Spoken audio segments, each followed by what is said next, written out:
बिस्मिल्लाहिर्रहमानिर्रहीम, अस्सलाम वालेकुम। आज का लेक्चर आम पब्लिक के लिए भी है लेकिन बिलखुसूस वकला के लिए है। बेशुमार वकला की फ़ोन कॉल्स आई कि हमें how to file civil suit, इसके ऊपर एक लेक्चर दे दें, और स्पेशली मुझे बताया गया कि how to evaluate a suit, उसके बारे में बता दिया जाए। मैं आज का लेक्चर वकला भाइयों के लिए ज़रा थोड़ा सा डेप्थ के साथ देना चाहता हूं कि सूट कैसे फाइल किया जाता है। सूट है क्या? सूट एक कॉम्बिनेशन है, नालिश उर्दू में कहते हैं। कैसे जाके दरवाज़ा खटखटाया जाएगा अदालत का कि हमें ये चाहिए। अब सूट किस किस चीज़ पे बेस करता है और किस किस चीज़ पे मुश्तमिल होता है suit. Number 1, plaint. Number 2, the documents attached with the plaint. Number 3, the documents relied upon by the plaintiff which would be presented at the time of trial. The documents which are not in possession of the plaintiff at the time of plaintiff. The documents which are in the possession of the plaintiff, what the plaintiff wanted to present those documents at the relevant time. अब plaint में क्या क्या होना चाहिए? Plaint में आपका मौक़िफ़ जिससे civil wrong साबित हो वो डिटेल के साथ होना चाहिए। सपोज सूट फॉर पार्टीशन या सूट फॉर स्पेसिफिक परफॉर्मेंस है, जिस प्रॉपर्टी से मुतलका हो उस प्रॉपर्टी की मुकम्मल डिटेल होनी चाहिए। मुकम्मल डिटेल, कोई एक डिटेल भी कमी नहीं होनी चाहिए। नंबर 2, उस डिटेल में उस प्रॉपर्टी की सराउंडिंग्स मौजूद होनी चाहिए। उस सराउंडिंग्स के साथ उस प्रॉपर्टी की कीमत मौजूद होनी चाहिए।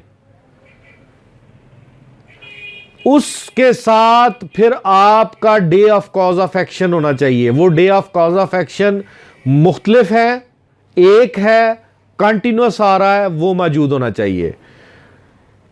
नेक्स्ट, आपकी ज्यूरिसडिक्शन डिटेल के साथ होनी चाहिए कि आपकी पिकॉनरी, मालियाती, माली, आपकी टेरिटोरियल इलाकाई ज्यूरिसडिक्शन, कॉज ऑफ एक्शन कहां अक्रू हुआ वो मौजूद होना चाहिए, और ज्यूरिसडिक्शन का पैराग्राफ होना चाहिए कि इस अदालत को इस मैटर को एडजुडिकेट करने का पूरा इख्तियार मौजूद है।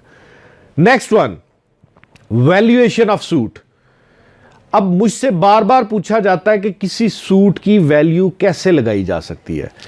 सूट की वैल्यू ये अपने जहन में रखें कि सूट की वैल्यू हमेशा आपके सूट के प्लेंट के कंटेंट्स में मौजूद होती है। अगर सूट फॉर स्पेसिफिक परफॉर्मेंस है तो उसकी वैल्यू बड़ी वाज़ह लिखी होती है कि इतने में सौदा हुआ। अगर सूट फॉर पार्टीशन है उसकी वैल्यूएशन आपने अपने शेयर के मुताबिक कि आपको शेयर क्या मिल रहा है उसके मुताबिक लगानी है। अगर आपका सूट फॉर परमानेंट इंजंक्शन है तो मीनिंग देयर बाई के कोई मालियत इन्वॉल्व नहीं है कि मेरी प्रॉपर्टी बेची ना जाए या मेरी इस प्रॉपर्टी में राइट अवेलेबल है, मुझे इसको मना किया जाए मेरे इन राइट्स को वायलेट करने से। इसमें valuation of the suit is less than 25,000। ठीक हो गया। अब वैल्यूएशन ऑफ सूट जो है ये एक क्लॉज है ऑर्डर 7 रूल्स 11 की कि अगर suit is not properly valued the plaint should be rejected. ये क्यों अहमियत की हामिल है?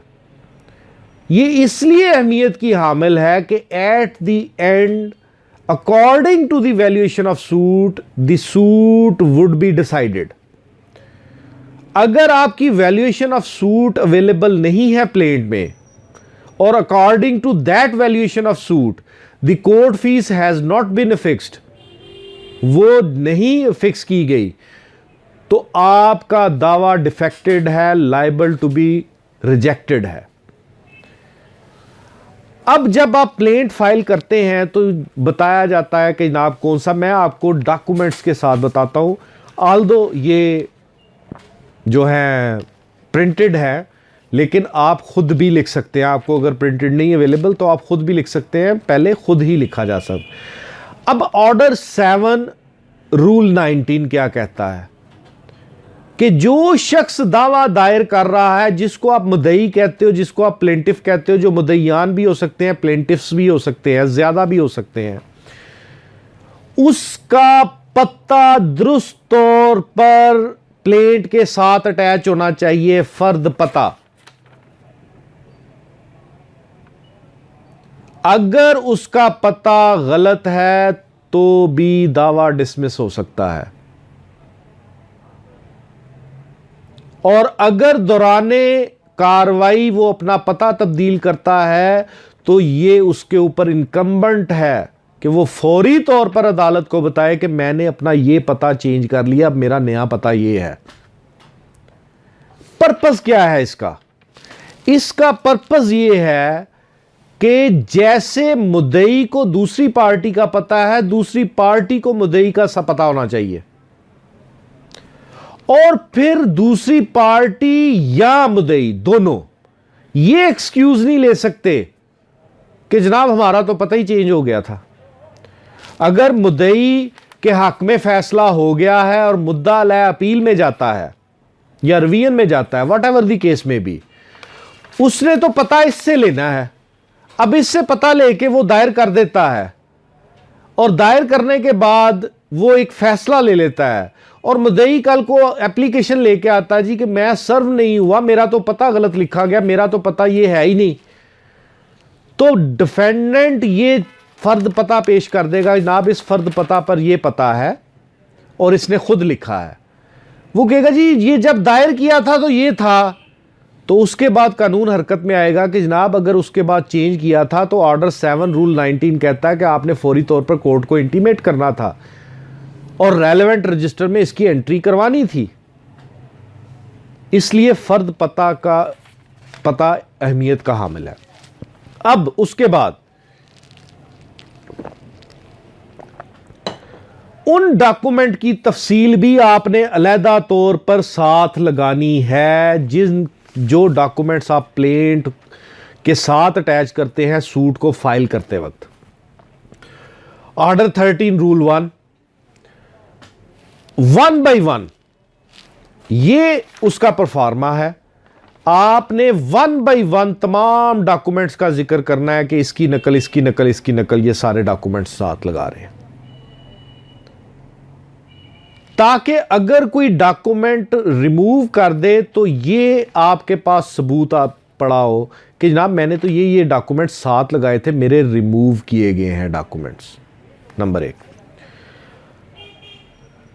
अब एक वकील साहब ने सवाल पूछा कि जनाब ये भी तो कोई निकाल सकता है। तो भाई अगर आपको इतना एप्रीहेंशन है कि ये भी कोई निकाल सकता है तो ये डॉक्यूमेंट कोर्ट स्टैंप करती है फाइल की। जब आप सूट फाइल करते हो तो कोर्ट फाइल की स्टैंप इस पे लगाती है। अब मुसद्दका नकल के लिए लाजमी है कि जिस डॉक्यूमेंट पे कोर्ट के फाइल की स्टैंप और साइन होंगे वो मुसद्दका कॉपी निकलेगी।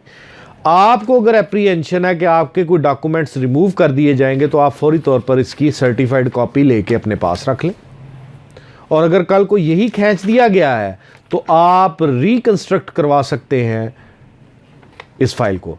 मेरी आपसे एक गुजारिश है, आप जब भी दावा करें, क्लाइंट आता है फीस देता है, जब भी दावा दायर करें आप फौरी तौर पर पूरी मिसल की जिस पे फाइल की स्टैंप है उसकी सर्टिफाइड कॉपी करवाएं। होता कभी कभार है, लेकिन कभी कभार हो सकता है फाइल की पूरी सर्टिफाइड कॉपी लेने में मैक्सिमम 400-500 रुपए लगते हैं, 1000 रुपया लग जाता होगा।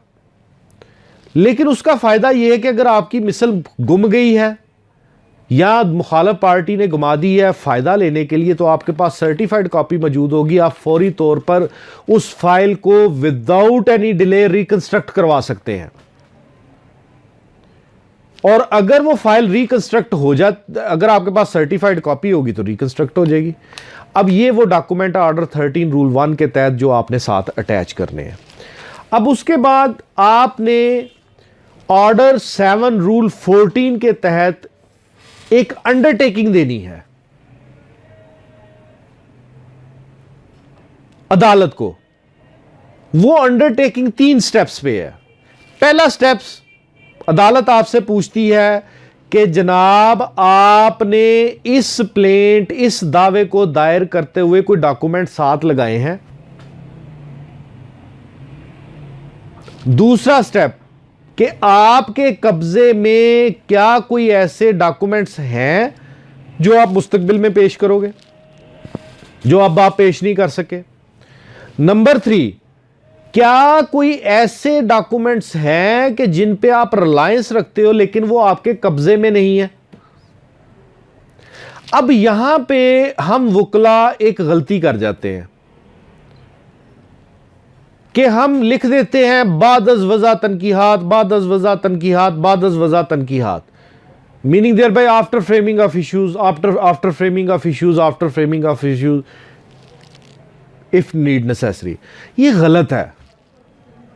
कानून ना इसकी इजाजत देता है, ना कानून इसकी ताबेदारी करता है, ना कानून इसका पाबंद है। कानून की मंशा यह है कि हर चीज फ्री एंड फेयर होनी चाहिए इंसाफ के लिए। Surprises are not allowed. आप सरप्राइज नहीं कोई दे सकते। एक डॉक्यूमेंट आपके कब्जे में है, आपके हाथ में है, आप ऑल ऑफ ए सडन कहते हो कि जनाब ये मैं पेश करना चाहता हूं। कानून कहता नहीं भी, अब ये डॉक्यूमेंट डस्टबिन में फेंक दो। अगर तुम्हारे कब्जे में, तुम्हारे तसर्रुफ में, तुम्हारे इख्तियार में था तो तुमने at the time of filing of suit क्यों नहीं फाइल किया? और अगर था और तुम पेश नहीं करना चाहते थे तो तुमने क्यों नहीं उसका जिक्र किया कि ना मेरे दस्तरस में है, मैं इसलिए पेश करना बाद में पेश करूंगा, मैं किसी वजह से नहीं करना चाहता, या मेरे कब्जे में है लेकिन ये एक ऐसी जगह पड़ा हुआ है जहां से मैं फौरी तौर पर नहीं ला सकता। फिर सरप्राइज आता है कि आप किसी के रिकॉर्ड पे इस्तदलाल नहीं कर सकते। आप किसी के रिकॉर्ड पे इस्तदलाल तब शो करेंगे, रिलायंस तब लेके आएंगे जब आपने अदालत को कहा होगा कि जनाब मैंने ये रिकॉर्ड। अब देखें ना, एक प्रॉपर्टी है, अब उसका असल रिकॉर्ड रेवेन्यू डिपार्टमेंट में मुतलका में पड़ा हुआ है, किसी पटवार सर्कल में पड़ा हुआ है, या किसी सब रजिस्ट्रार के पास पड़ा हुआ है। अब मुझे पता है कि ये डॉक्यूमेंट्स उधर पड़े हुए हैं, तो मुझे उस पर रिलाई करना चाहिए। मुझे अदालत को बताना चाहिए कि मैं मुस्तकबिल पे इन डॉक्यूमेंट्स पे रिलाई करना चाहता हूँ। उसके लिए ये परफार्मा बना हुआ है। ये ऑर्डर 7 रूल 14 पढ़ लीजिएगा, उसमें तफसील सारी लिखी हुई है। पहला कॉलम कि आपने कौन कौन सी दस्तावेज़ात इस दावे को दायर करते वक्त साथ लगाई हैं, उसमें लिख देना है बामुताबिक फ़हरिस्त दस्तावेज़ात लफ़ करदा अंडर ऑर्डर 13 रूल 1। ये दूसरे कॉलम में कि क्या कोई डॉक्यूमेंट ऐसे हैं जो आप मुस्तकबिल में पेश करना चाहते हैं, उसकी तफसील लिख दें। तीसरा कॉलम में कि क्या कोई ऐसे डॉक्यूमेंट्स हैं जिन पे आप रिलायंस रखते हैं लेकिन वो आपके कब्जे में नहीं है, असल दस्तावेज़ात किसी और के कब्जे में, वो कोई महकमा भी हो सकता है, वो प्राइवेट पर्सन भी हो सकता है, वो आपका मुद्दालय भी हो सकता है कि मुद्दालय के कब्जे में है। हाथ पांव फूल जाते हैं जब एक साइल आके कहता है कि जनाब फलां फलां प्रॉपर्टी मेरे वालिद की मलकियत थी लेकिन मेरे पास डॉक्यूमेंट्स कोई नहीं है, तो मैं क्या करूं, डॉक्यूमेंट्स मुद्दालय के पास है।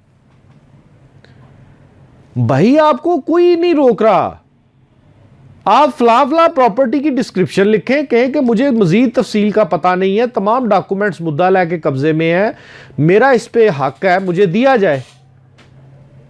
अदालत फौरी तौर पर मुद्दालय से कहेगी कि इन प्रॉपर्टियों के डॉक्यूमेंट्स तुम्हारे पास हैं, वो झूठ बोल रहे, नहीं जी मेरे पास तो नहीं, मेरा तल्लक वास्ता ही नहीं, चैप्टर यहां पे क्लोज नहीं हो जाएगा। आप लोकल कमीशन की एप्लीकेशन